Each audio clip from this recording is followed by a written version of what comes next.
Maxime Switek. Il est de retour. Le débat sur les 35 heures est de retour à l'hôpital. Bonjour Nicolas Barret. Bonjour Maxime. L'édito écho avec vous. Ça ressemble à une mission impossible. Le gouvernement vient de demander aux hôpitaux de faire des économies importantes sur leur masse salariale, mais sans toucher aux effectifs ni aux 35 heures. Oui, voilà. Alors, sans faire de polémique, tout le monde est à peu près d'accord pour dire que l'introduction des 35 heures à l'hôpital, ça remonte à 2002. Ça a été source d'énormes difficultés de gestion, de beaucoup de surcoûts, beaucoup d'insatisfaction aussi, à la fois du côté du personnel et des directions d'hôpital. Bref, ce serait bien de remettre le système à plat. C'est ce qui est en train d'être fait à Paris sous la houlette de Martin Hirsch, qui est le patron de l'AP-HP, des hôpitaux de Parisiens. Mais ça se fait aussi ailleurs en région.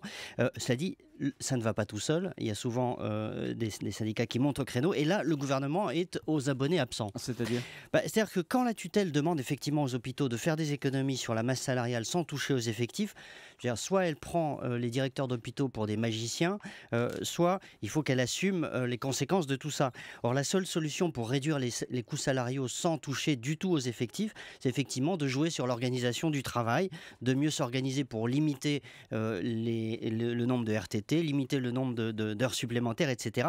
Or, pour ça, la ministre de la Santé considère que c'est un peu tabou.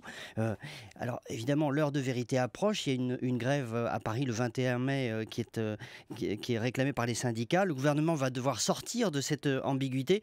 Il faut qu'il reconnaisse en fait qu'on ne peut pas à la fois faire des économies sans toucher aux effectifs et maintenir un accord 35 heures généreux. L'équation, on voit bien, ne tient pas. Il faut forcément jouer sur certains paramètres. Et donc, y compris réduire les effectifs pour vous ?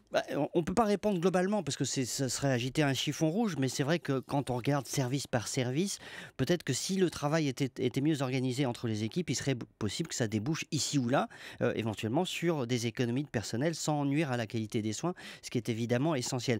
Mais ce qu'il faut, c'est que le gouvernement se mouille. C'est un peu comme à l'éducation nationale, on ne peut pas dire à la fois il faut des réformes et puis courir aux abris à la moindre alerte syndicale. L'objectif du ministre de la Santé, ça ne doit pas être d'essayer de gagner du temps sur ces sujets majeurs et de refiler le mistigris à son successeur. Malheureusement, comme à l'éducation nationale, encore une fois, c'est souvent ce qui se passe et au final, peu de choses changent. L'édito écho de Nicolas Barret autour des 35 heures aujourd'hui, directeur de la rédaction des Échos, Nicolas Barret, et on vous retrouvera évidemment lundi matin. Merci à vous. Bonne journée.